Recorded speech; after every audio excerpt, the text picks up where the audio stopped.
All right, so it is 2 o'clock in the morning on a Saturday. Actually, it's Sunday, I guess. And I can't stop thinking about David Lynch.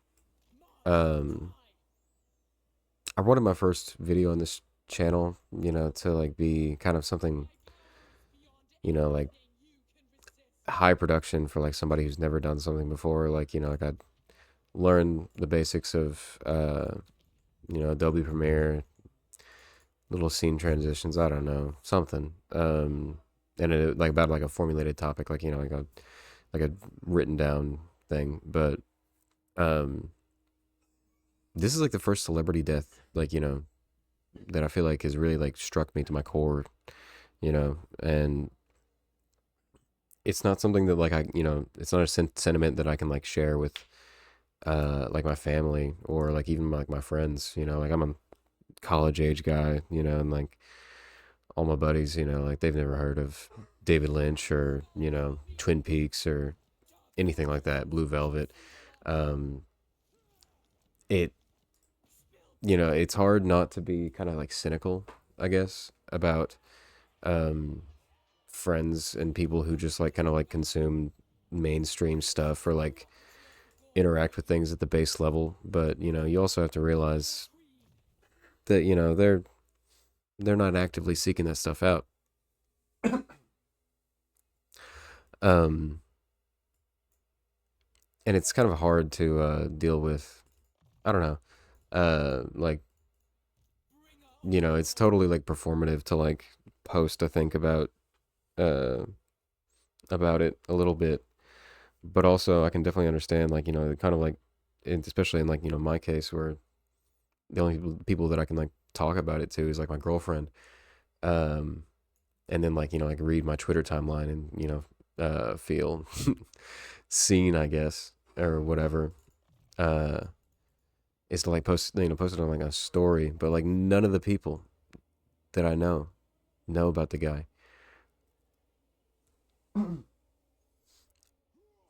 and I don't know. I feel like it's like I really want like like that event that or just like my like like dealing with this uh odd loss, because it's not like personal to me, but like, and I really try not to form too much of like a parasocial relationship, but like I don't think that there's like too many people that were as creative as the guy. And you'll see like a million like posts being like like, oh, we lost, like a star went out of the sky, and like all of that, but like it's not an exaggeration, you know uh like an entire word was basically like created to better categorize the type of like emotions that he would evoke in the composition, not even through words, most times, which is the beautiful thing. um and I've never seen an artist so genuine in everything they do, like his paintings and like sculptures and the like, they're very like unorthodox, they're not like something you'd see uh I don't know, like in every in like any museum or like like a regular day art house. um but it you know I don't know, I feel like it's something like some pieces they're something that, like you would definitely brush off if you just like saw it randomly on your like Twitter timeline or something like that, but because it's him, you give it more of a an opportunity to move you. uh and I think that's probably a bad thing. I think that we should be able to, all sort of engage, ourselves and each other in interesting, like more interesting and more unorthodox ways. Uh, just to like, provoke the brain and all that. It's fun. Uh, like this is the most like, like I said, I wanted my first video to be like scripted and all that. Like I have some things that I wanted to like talk about, separate, but I'd always make excuses, for not to do it because it's scary to start like, like any sort of venture. If you want to call this artistic, I definitely wouldn't.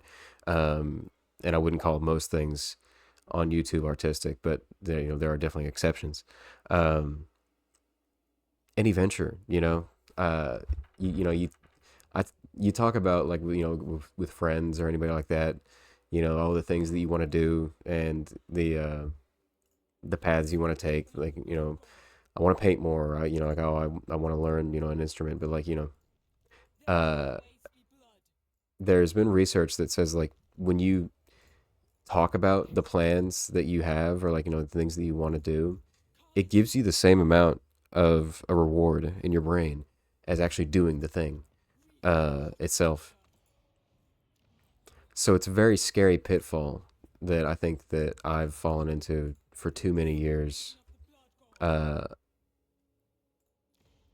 and I don't know. I feel like that with him, with David Lynch gone, more people just kind of need to be genuine in, taking risks and like creating things that might not look, like Mozart or, music that doesn't, it doesn't sound like the London Philharmonic or, something you hear on the radio, but it's still human, and it's still trying its best to like convey something to you.